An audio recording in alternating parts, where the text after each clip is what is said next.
Bienvenidos a este nuevo episodio de Debido Proceso, el podcast de la Facultad de Derecho y del Departamento de Derecho Procesal que venimos agenciando desde hace algún tiempo.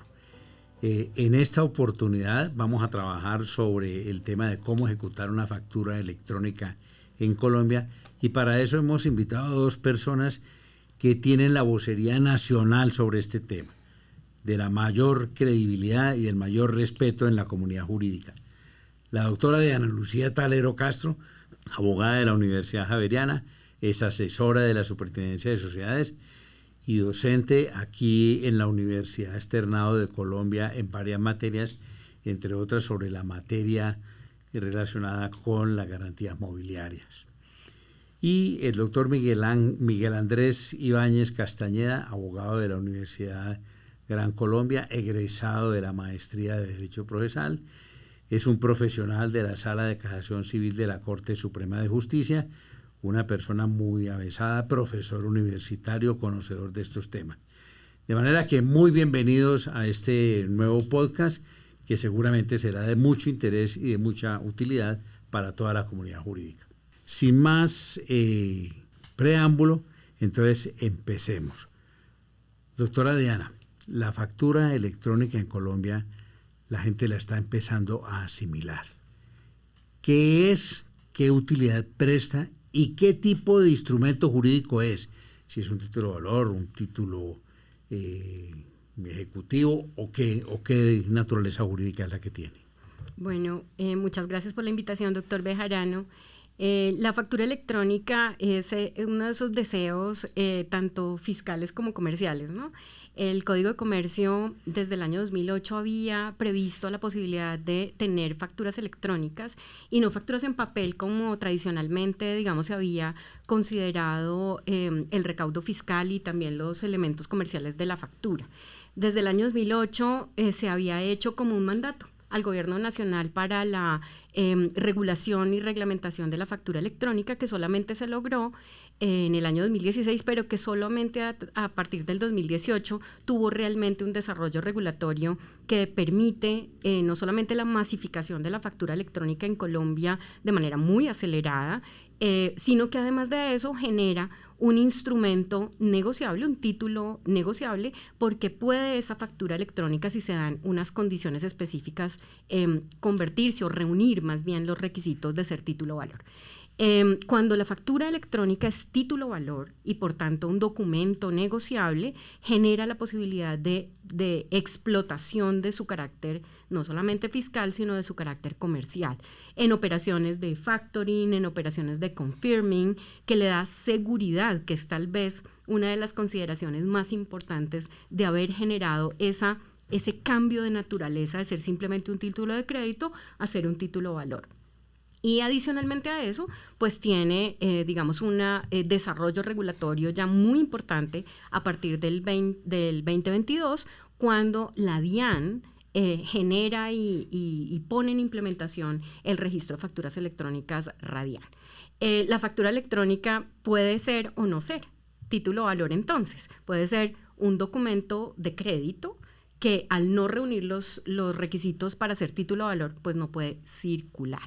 Eso no significa que no se pueden hacer algunas operaciones comerciales sobre la factura, pero es su calidad de título valor la que permite adscribir a esa factura electrónica toda la regulación de títulos valores del Código de Comercio ligados a su circulación, entre otros, pues cuando cumple los requerimientos para hacerlo, que son la recepción de la factura, la aceptación sea expresa o tácita.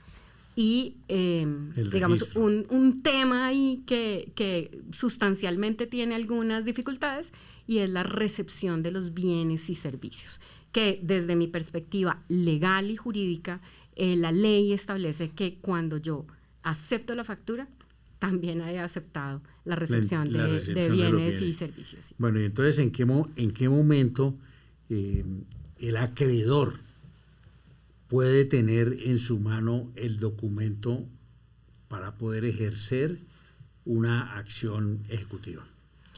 Muchas gracias, doctor Ramiro, por la invitación a esta casa de estudios que siempre nos ha acogido y se interesa por este tipo de problemáticas que no son solamente de orden legislativo y jurisprudencial, sino de orden económico, social. En efecto, como lo dice la doctora Diana, el legislador siempre tuvo esa intención de que la factura electrónica tuviera una aplicación práctica en el comercio, en el sector financiero, en nuestras prácticas sociales, pero eso tuvo mucha dificultad hasta que definitivamente intervino el ente tributario con algunos propósitos específicos y logró de una u otra manera la puesta en práctica de este título valor en nuestras relaciones cotidianas. Frente a la pregunta concreta de cuándo sabemos que un acreedor tiene en sus manos una factura electrónica susceptible de ser cobrada por el proceso ejecutivo, podríamos decir que tanto la legislación sobre la materia como nuestra Sala de Casación Civil de la Corte Suprema de Justicia ha venido estableciendo una serie de requisitos que ese título o valor debe contener para poder ser ejecutada. El primero o algunos de ellos son más considerados como requisitos formales y otros como requisitos sustanciales. Hay algo que a mí me parece muy importante para entender esta situación y es la dinámica de lo que ocurre con una factura electrónica en Colombia, que a veces no lo tenemos muy claro, algunos de nuestros litigantes no lo tienen muy claro y en ocasiones, lastimosamente, algunos de nuestros despachos judiciales, no todos, quizás son la minoría, pero ocurre. Y es entender ese proceso exacto que parte desde la emisión de la factura, cuando un facturador emite la factura, se la envía no al facturado, no al deudor, sino que se la envía a la DIAN y la DIAN se encarga de hacer una validación de unos requisitos mínimos que debe tener esa factura electrónica. ¿Qué son cuáles? Que los que están consagrados en nuestro estatuto tributario. Son todos los relativos, digamos, al tipo de bien o servicio que se está prestando. De la mercancía. El valor, exacto, la descripción de la mercancía, el valor, el correo electrónico de los intervinientes. La fecha de entrega de la misma, que se supone que es esa. Entonces, claro, todos esos datos los debe, por eso cuando usted va a comprar algo a plazo, ¿cierto? Normalmente el que le vende en el computador empieza a digitar todos esos datos y los empieza a solicitar a usted. Él empieza a llenar esos campos y cuando lo tiene completamente diligenciado se lo envía a la DIAN y en cuestión de milisegundos la DIAN emite un documento que se llama validación, donde la DIAN valida que esa factura que le remitieron cumple con todos los requisitos que exige la legislación mercantil y tributaria. Cuando la DIAN emite ese devuelve al emisor de validación, ahí podemos decir ya que tenemos una factura electrónica. Y el emisor la incorpora en el documento que va a entregar. Exactamente, doctor. Entonces el emisor coge esos dos documentos, ¿cierto? Que se vuelven uno solo y se los remite ahí sí al deudor, al facturado, quien ahora tendrá la carga de cumplir 3 requisitos esenciales. Si la factura está bien diligenciada, por supuesto, se prestó bien el servicio, que es el acuse de recibo de la factura, te recibo la factura, señor facturador, acuse de las mercancías y la posibilidad de aceptar expresamente esa factura o por el contrario rechazarla. Explicada esa dinámica, ahí sí podemos hablar entonces de cuáles son los requisitos de la factura electrónica y cuándo tenemos una factura electrónica para ejecutar vía judicialmente. Y entonces diremos que serán los requisitos de forma, que también han sido conocidos jurisprudencialmente como los requisitos de expedición de la factura, que son esos que cumple el facturador cuando se lo va a enviar a la DIAN para validación, y los requisitos sustanciales que ya son propiamente los que trae todo título o valor y concretamente la factura en el artículo 772 y siguientes de nuestro Código de Comercio, que son la mención del derecho que se incorpora, la firma del creador, entre otras. Digamos que hay más tabú sobre estos temas que los que realmente representa, porque cuando la DIAN valida la factura se supone que ya trae todos estos requisitos. Entonces a veces en nuestros procesos judiciales vemos que algunos de nuestros jueces y nuestros litigantes se enfrascan en este tipo de discusiones. Por ejemplo, una representación gráfica de una factura no necesariamente va a tener la firma del creador, pero se presume, además y es así, que si hay una representación básica gráfica de la factura, así no tenga la firma del creador ahí, es porque ya la DIAN validó ese requisito previamente y por tanto la tiene. Entonces hay algunas discusiones en las que nos hemos enfrascado. La mayor es esa del tema de la firma, me imagino. Por ejemplo, entre otras, doctor, porque el juez le dice, mire, qué pena, pero usted me está trayendo una representación gráfica que no tiene la firma del creador. Y entonces entra el litigante a explicar al juez, sí, pero es que para tener esta representación gráfica, mi facturador tuvo que cumplir unos requisitos, enviársela a la DIAN y quedó validada. La ley 529. Tal, exactamente. Pero entonces, ¿cómo se firma? ¿Quién firma la factura? El facturador. El facturador mediante unos software, ¿cierto? que ofrece o la DIAN o unos proveedores tecnológicos. Por eso, cuando el facturador le envía a la DIAN, ya va firmada. Se presume que va firmada. Claro, con su firma digital, ya va firmada. Porque para podérsela, cuando le da a enviar, usted tiene acceso a su sistema. Para tener acceso a su sistema, usted tiene su sistema. No hay firma física, sino firma, firma electrónica, pues sí. Exactamente, así es, y se envía. Ajá. Esa es la manera. En principio diríamos que ahí tiene usted una factura electrónica. Correcto, está claro eso. ¿Y cómo es eso del registro en la DIAN que la doctora Dianita nos metió en ese enredo? Bueno, la DIAN, digamos que tiene un sistema informático, doctor Bejarano, y en ese sistema informático la factura, que es esta factura validada, que creó el emisor de la factura o facturador y firmó electrónicamente para efectos de la expedición, puede tener una vocación de circular o de no circular. ¿Quién decide si circula la factura electrónica? Pues el emisor, el facturador, que es dueño, cuando ya la factura reúne los requisitos de ser título o valor, es dueño de un activo digital.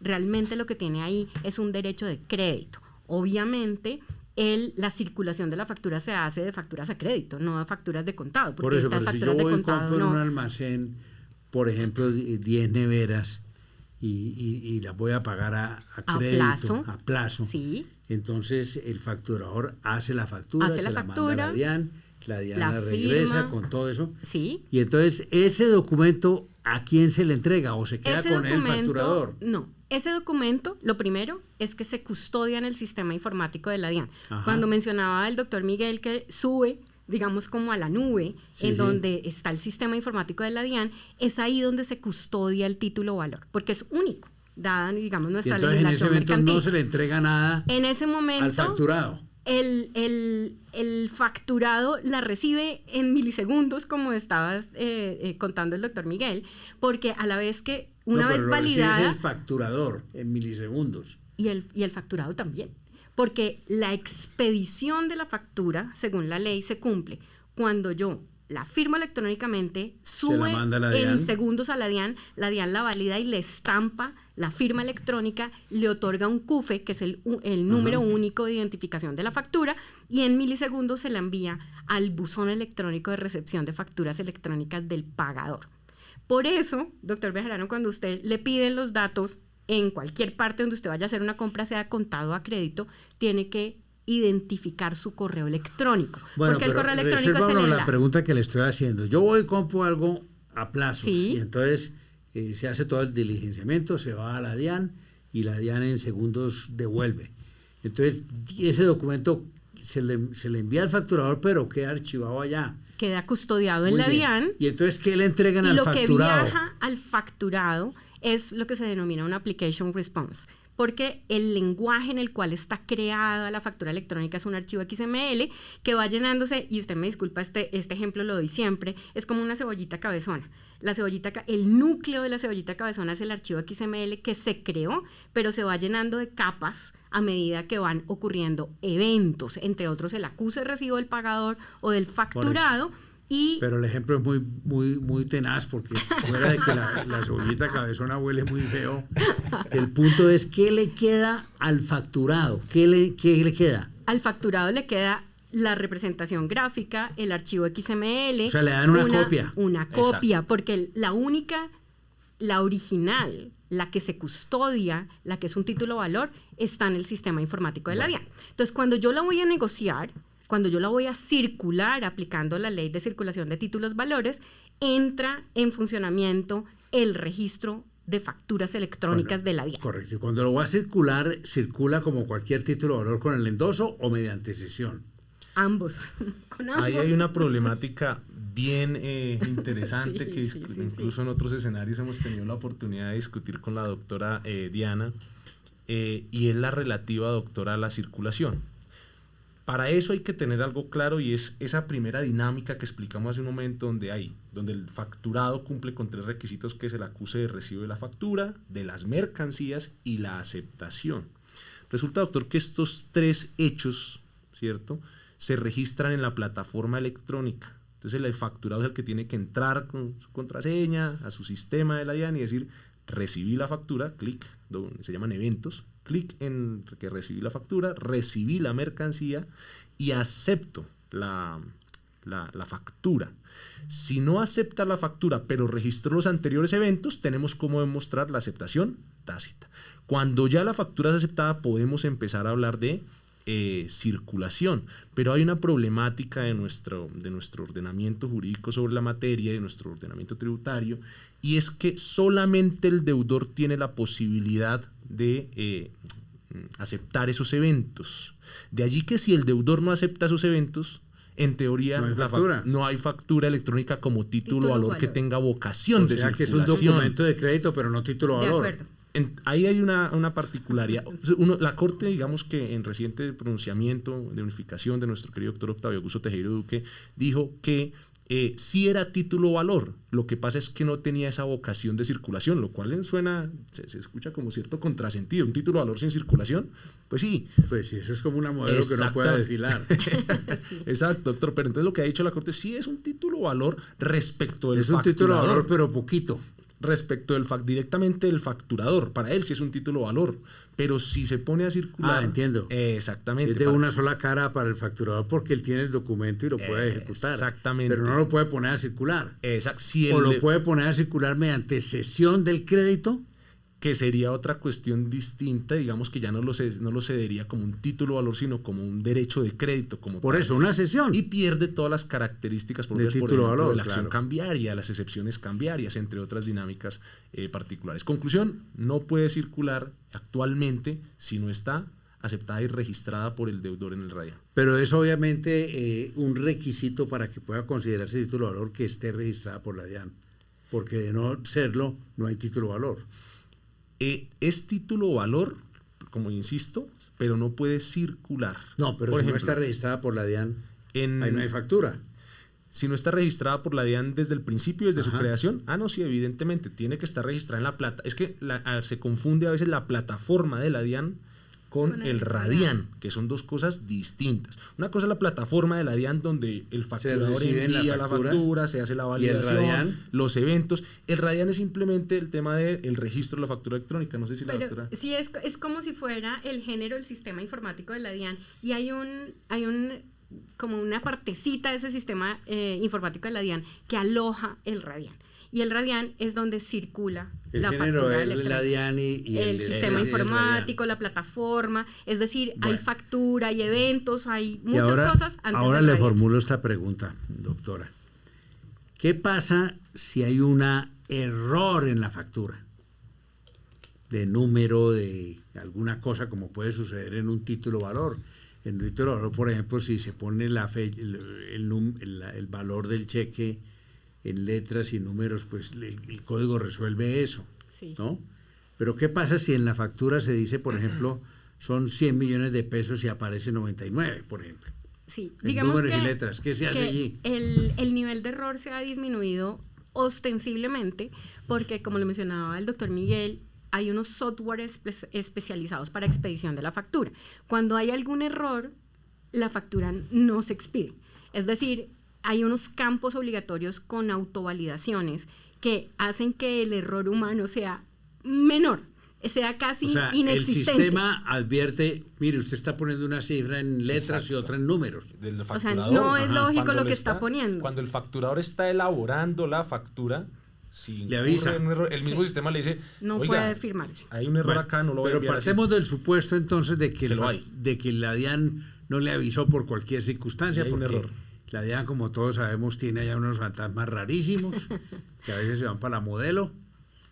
Y entonces pregunta uno, ¿y si se va al error, cómo se corrige o cómo se maneja? Con una nota crédito. Es decir, si eventualmente, por ejemplo, hay un rechazo de una factura de un pagador o del facturado, como en el lenguaje que usaba el doctor Miguel ahorita, y la factura por alguna razón no puede o no tiene una vocación de pago por algún error o por alguna desaveniencia del pagador, pues es posible que le solicite al emisor de la factura que anule esa factura o que esa factura salga, digamos, tanto de la DIAN como del comercio. Y lo hace a través de una nota crédito y esa nota crédito va enlazada, porque es otro application response, al XML original de la factura, y cuando uno consulte la factura a través del CUFE en el sistema informático de la DIAN, le van a aparecer todas las notas débito y todas las notas crédito que tiene esa factura, y uno podrá saber si esa factura tenía algún error y por eso fue rechazada o anulada. ¿Y no contribuye este sistema a que haya inseguridad jurídica?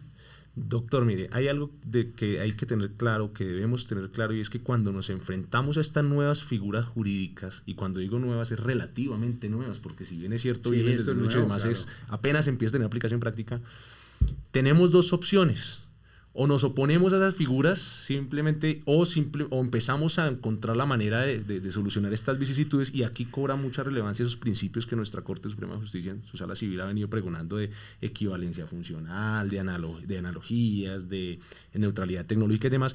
Y es, dicho en palabras más simples de decirlo, las cosas deben ocurrir en las plataformas, en los escenarios digitales, de la manera más análoga posible a como ocurren en nuestra realidad práctica. Entonces yo le pongo el siguiente ejemplo: si en las facturas físicas hay un error en la factura, ¿cuál es el mecanismo que tiene el facturado para dejar en evidencia ese error?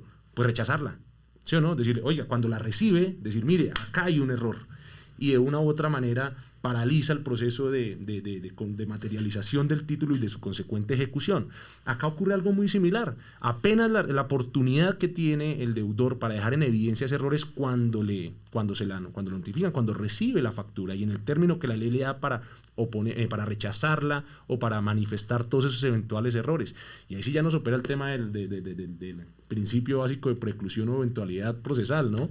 No dijo nada oportunamente, pues se entiende aceptada tácitamente. Así como ocurría en la presencial, ocurre en lo digital, con algunos ajustes razonables. Yo creo mucho en lo electrónico, y es un poco, lo electrónico hace que los errores humanos sean menores, y lo otro genera seguridad jurídica. Si usted le pregunta hoy a un operador comercial, es decir, a un operador de factoring y de confirming, si el sistema de hoy es más seguro que el anterior, la respuesta es sí, absolutamente. Bueno, y ahora mirando el aspecto práctico, ahí supuestamente dice la doctora Diana, hay errores y los hay de vez en cuando, en fin.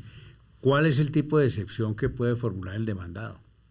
La aceptación de la factura, sea física o sea electrónica, digamos que consolida el derecho del acreedor, de ese derecho de crédito, y a partir de él parte la posibilidad de endosarla y de garantizarle al endosatario esa autonomía. Por eso, pero ¿cuáles son las excepciones? Entonces uno podría decir, en principio, o las excepciones cambiarias, pero casi que diríamos ninguna, ¿sí? Ahora, hemos visto en la práctica, tuve la oportunidad de comunicarme previo al podcast con algunos jueces de nuestro país, hacerles algunas charlas preguntas sobre esto, y me comentaban y me decían, de pronto lo que hemos visto son excepciones relativas a los requisitos sustanciales de la factura. Correcto. Como por ejemplo, no me entregó las mercancías, no me entregó la factura. Pero esos son temas del recurso de reposición contra el auto ejecutivo. Exacto, que vendrían proponiéndose. Pero dentro de este sistema, entonces, lo que uno concluiría es que el recurso de reposición es menos frecuente que lo que sucede en el otro sistema. Podríamos decirlo, y eso va a depender de las circunstancias de cada caso concreto. Y uno de los temas de la circulación, y creo que eso lo habíamos discutido con anterioridad con el doctor Miguel, es cuando yo circulo la factura. Es decir, cuando yo le hago el endoso en propiedad a un factor, lo que en realidad ocurre con este título negociable, cuando tiene las características de ser título a valor, es que separa absolutamente la relación subyacente del título, porque incorpora el derecho y se convierte en una orden irrevocable de pago. Yo ahorita le hago una pregunta, porque la gente que está viendo esto, que seguramente como yo no tiene la habilidad que ustedes tienen para las cosas electrónicas y todas estas cosas, la gente se pregunta, bueno, entonces, ¿qué diferencia hay cuando uno va a un restaurante y le dice al mesero, ¿quiere factura electrónica o factura sencilla? ¿De cuál factura electrónica está hablando ese señor? ¿De esta, de la que estamos hablando aquí, o de otra factura electrónica? ¿Cómo es la cosa, doctor? Nos está hablando evidentemente de una factura electrónica de pago de contado. Cuando usted va al restaurante paga de contado. Entonces, claro que le emiten su factura electrónica, pero la discusión se acaba porque simplemente el derecho de la crédito quedó satisfecho de manera inmediata. Esta discusión se suscita sobre facturas electrónicas por ventas a plazo. Entonces, es un tanto distinta. Una última pregunta. Cuando circula una factura electrónica que no está inscrita, ¿no? Que eso puede ocurrir. ¿Qué fenómeno jurídico sea allí? Nulidad, pues ineficacia. No circula. El o sea, es régimen inválida legal, la circulación. Claro, porque el régimen legal dice, solamente tendrá efectos jurídicos la circulación de la factura en el RADIAN. Entonces, sin RADIAN, antes del RADIAN que se implementó en el 2022, lo que había era contratos de cesión. Cuando va a circular una factura electrónica, usted me la va a endosar a mí. Solamente en el Ese RADIAN. acto de endoso tiene que quedar en el RADIAN. Okay. Si no, la ley dice no genera efectos jurídicos. Usted puede hacer un contrato de cesión de derechos económicos de las facturas, pero la DIAN también ha dicho, ese contrato, si no se inscribe en el RADIAN, no tiene efectos jurídicos. ¿Usted cree, doctor Miguel, que ha disminuido o aumentado la litigiosidad en relación con este instrumento? A ver, yo creo que cuando hay desconocimiento de una figura jurídica, pueden ocurrir dos escenarios. Correcto, sí. Acudimos a nuestros jueces y el debate se da ya en el proceso. Y como no saben, entonces se enreda todo. Exactamente. O simplemente las personas y particularmente los comerciantes, que son los que están llevando a cabo este sistema de facturación, buscan soluciones prácticas. A veces los abogados creemos que es que contratan una moto, por ejemplo. Autotutela del derecho. A veces decimos que nos creemos los abogados dueños de todas estas dinámicas y estas figuras jurídicas cuando realmente son los comerciantes. Entonces los comerciantes han buscado maneras de solucionar esta dinámica y dicen, yo no me voy a ir ante un juez a que me digan que me faltaron los requisitos de expedición o formales, los sustanciales.